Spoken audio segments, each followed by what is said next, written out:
Bienvenue dans cette vidéo. Donc on va voir si c'est dans cette vidéo si c'est compliqué de calculer les déperditions.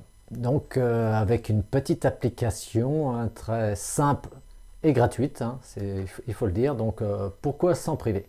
Donc on va voir aussi l'intérêt, c'est quoi l'intérêt de calculer les déperditions, donc pourquoi calculer, pourquoi s'embêter avec ça, si on n'a pas besoin, on va plus vite si on ne calcule pas. Mais je vais vous montrer de suite c'est quoi l'intérêt. Donc voilà, c'est un cas de figure que j'ai retrouvé la semaine dernière dans une expertise, mais c'est quelque chose qui revient très souvent. Donc pour éviter ce problème, essayez de comprendre un petit peu comment ça fonctionne.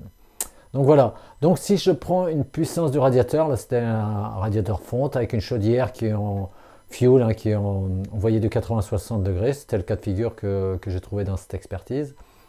J'avais, avec la chaudière, ma puissance, il pouvait délivrer, quand j'envoyais de 80 degrés, jusqu'à 4000 watts pour mon radiateur.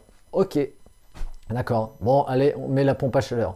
Mais avec une pompe à chaleur, si c'est une basse température, elle va délivrer pour un régime 55-45. Donc ça semble assez logique, et je pense que si vous envoyez moins de chaleur dans le radiateur, la température moins élevée, que la puissance baisse. Mais elle baisse de combien?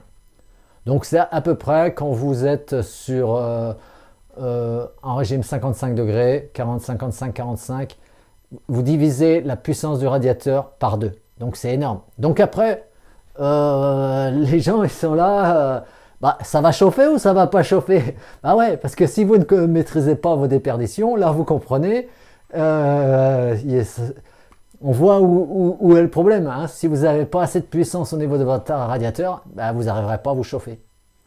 Donc si j'ai fait le calcul pour cette pièce, ça faisait 3000 watts. Avant, on n'a aucun souci parce qu'on avait 1000 watts de plus. Avec la pompe à chaleur, on ne pouvait pas se chauffer. À titre d'exemple, j'ai calculé toutes les pièces de la petite maison là, qui faisait 80 mètres carrés, où j'ai fait cette expertise. La pompe à chaleur, elle faisait 12 kW, donc pour 10 kW de déperdition quand j'ai fait le calcul. Sauf, j'ai regardé les puissances des radiateurs avec de la température à 55 degrés et je suis arrivé à 6 kW. Donc il manquait 4 kW. Bon, ça pose deux problèmes. Premièrement, c'est que la pompe à chaleur, vu que les radiateurs sont moins puissants, elle est obligée d'avoir un régime d'eau plus élevé. Donc vous irez voir dans mes vidéos précédentes, j'explique un petit peu ce cas de figure, je mets le lien au-dessus. Que quand la température d'eau est plus élevée, le COP diminue, donc vous consommez plus.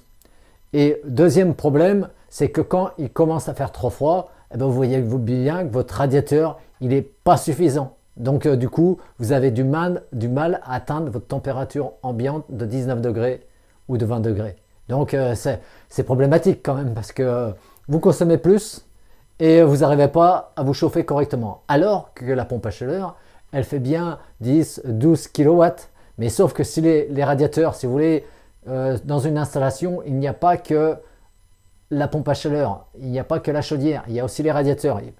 Il faut qu'il y ait une concordance entre les deux. Donc c'est pour ça, d'où l'intérêt de calculer les déperditions pour voir si votre radiateur, avec un régime d'eau de 55-45 degrés Celsius, il sera suffisant. Allez, on va passer un petit peu, avant de faire les saisies sur l'application, de voir les petites informations qu'il faut relever avant de rentrer les saisies dans l'application. Donc bon, si vous avez un plan de maison, c'est mieux, mais si vous n'avez pas de plan, moi sur l'expertise que j'ai réalisée récemment, j'ai tout fait à la main, je relevais, même si c'est pas à l'échelle, je m'en fiche, je prends les cotes et après je les remets dans le logiciel. Donc je prends un plan, voilà, hop, et après je fais des petits relevés. Donc les murs, les épaisseurs, ce qui est super important, c'est l'épaisseur de l'isolant. Ça, c'est le plus important pour moi.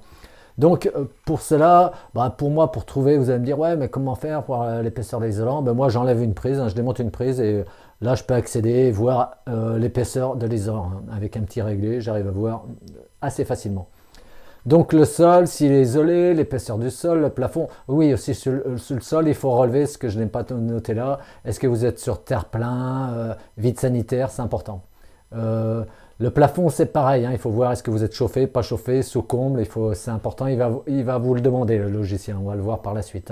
Donc l'épaisseur, là c'était non isolé parce que c'était chauffé au-dessus, hein, j'ai fait que le rez-de-chaussée. Donc après je mets d'autres annotations, là ça veut dire fenêtre et porte-fenêtre, PVC, double vitrage. Hein, c'était fenêtre double vitrage PVC. Donc là je vois que j'ai une fenêtre d'1 mètre de large sur 1,2 mètre en hauteur. Le porte-fenêtre 1,8 mètre sur 2,10 mètres en hauteur. Fenêtre, porte-fenêtre, voilà, donc j'ai un petit peu tout.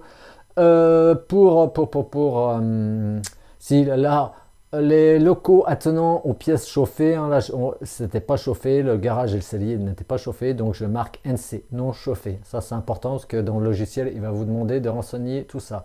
Donc vous voyez bien que j'ai pris pour chaque pièce la longueur, la largeur, et j'ai mis aussi, hein, c'est quelque chose qui est très fréquent, une HSP, ça veut dire hauteur sous plafond. Hauteur sous plafond de 2,50 m. Bon, ben, je pense qu'on a tout relevé, on va bien voir, hein, donc on va pouvoir rentrer les données dans le logiciel. Bon, allez, c'est parti. Ici, sur l'application Pack Reno, hein, donc il faut... c'est une application en ligne, hein, donc vous tapez Pack Reno, donc vous allez trouver sur la page d'accueil comme ceci, hein, donc moi j'ai mon adresse mail, mon mot de passe, hein, et voilà, après me connecter. Pas encore inscrit, il faut que vous créez votre compte. Après, vous allez arriver sur votre page d'accueil, hein, donc là moi j'ai 4 projets en cours, donc voilà, j'en ai créé un sur celui-ci qu'on va travailler, hein. Donc si vous voulez créer un nouveau projet, vous tapez hop sur le plus, hein, donc si vous faites plus, je clique dessus, hop, j'arrive un nouveau projet avec des informations clients, tout ça à chaque fois, de situation géographique. Ah oui, c'est important, la situation géographique, c'est l'altitude, hein. Donc pour retrouver l'altitude, vous regardez sur internet, c'est pas souci. Donc vous validez, et donc une fois que vous aurez validé, hein, vous allez arriver sur votre projet, hein. Donc ça va vous demander votre projet, hop, vous allez faire du pièce par pièce, hop, voilà. Donc vous allez arriver sur deux pièces. Bon, moi j'ai déjà renseigné, hein, pour gagner du temps, autrement ça aurait pu être long et ça n'a pas trop d'intérêt, c'est assez simple. Je vais vous montrer pour une pièce et après, une fois que vous avez compris pour une, c'est tout le temps la même chose. Donc les entrées, les données d'entrée générale, faut penser à ne pas les oublier. Moi, ça m'arrive de les oublier, hein. Donc c'est le type de VMC. Bon, voilà, si c'est les gros A ou les gros B, vous validez par rapport à ce qu'il y a. Après, la température de confort, ben, vous pouvez l'augmenter ou la baisser. Donc ça, c'est bon. Hop. Alors pour la pièce, hein, donc vous pouvez changer le nom des pièces, hein, vous voyez. Autrement, s'il n'y a pas, vous mettez autre et puis après vous changez le nom. Il vous demande quel nom. Donc vous pouvez mettre autant de pièces que vous voulez. Donc dans chaque pièce, vous allez avoir le plancher haut, hein, donc à renseigner, type de plancher, l'épaisseur, hop, voilà, hein, hop. Donc l'épaisseur, le type de sens isolant, après la longueur, la largeur. Là, ce qui est important, hein, si c'est à l'extérieur, là c'est un local chauffé, donc parce que j'avais un étage, hein, donc il suffit de suivre, hein, c'est assez simple en fin de compte, hein. Donc oui, la pièce, on va regarder quand même le plancher, je vais le fermer celui-là, le plancher haut, le plancher bas, bah, c'est un peu la même chose, sauf que là j'avais du polystyrène qui était isolé, l'épaisseur de l'isolant, longueur, largeur, et l'environnement du plancher, là hop, j'étais sur vide sanitaire. Donc là, suivant la configuration, il y a juste à cliquer sur la bonne valeur. Donc, je vais le fermer, le plancher bas, voilà. Après, j'ai créé deux façades parce que j'en avais une qui donnait sur l'extérieur et l'autre qui donnait sur l'intérieur, hein.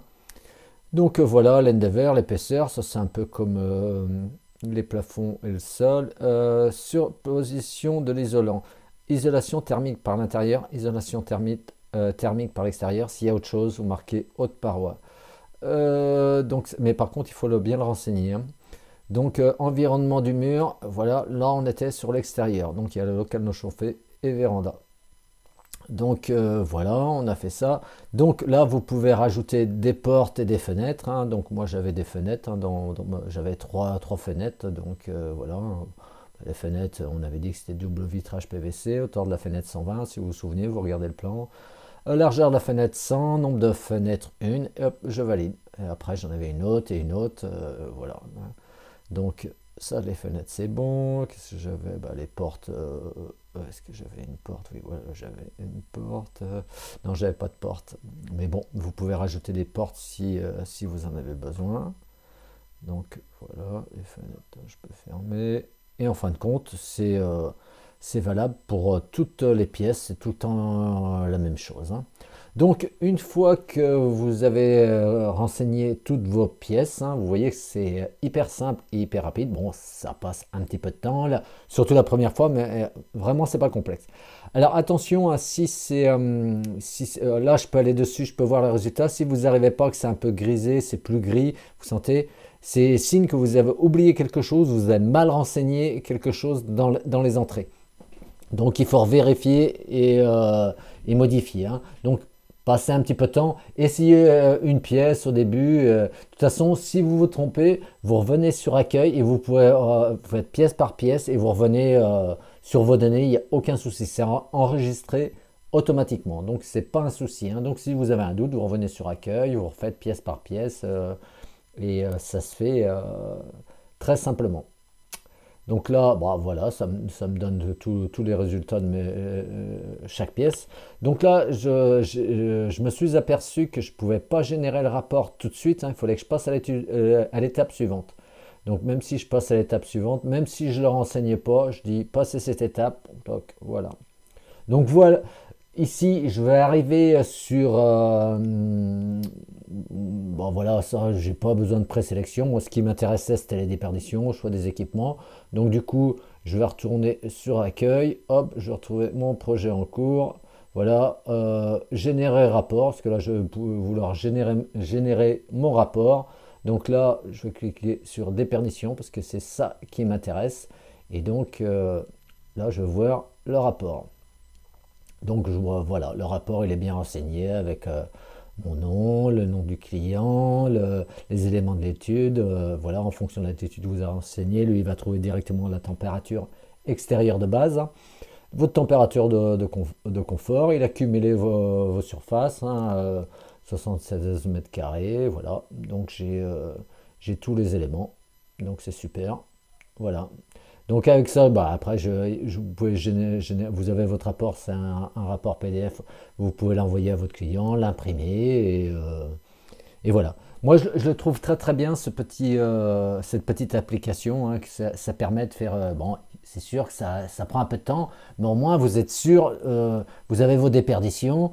Votre radiateur avant il faisait tant de puissance avec votre chaudière, maintenant il en fait tant avec votre pompe à chaleur. Vous pouvez comparer les deux, dire bah ouais, il faut que je remplace le radiateur, ou alors c'est bon, le radiateur il est bon. Si vous ne faites pas ça, là je m'aperçois, on est en hiver, quand je le tourne, on est aujourd'hui le 13 décembre 2022, et ben, il fait 0 degré chez moi, et je peux vous dire que ça n'a pas arrêté de m'appeler, j'ai des mails, tout ça, parce que leur pompe à chaleur, elle ne fonctionne pas bien. Mais c'est peut-être pas la pompe à chaleur qui ne fonctionne pas bien, c'est peut-être des problèmes aussi avec les problèmes de puissance des radiateurs. Donc au lieu d'avoir des problèmes, eh ben, il faut apprendre à regarder ça. C'est pas très compliqué. Au moins, vous n'aurez pas de soucis après.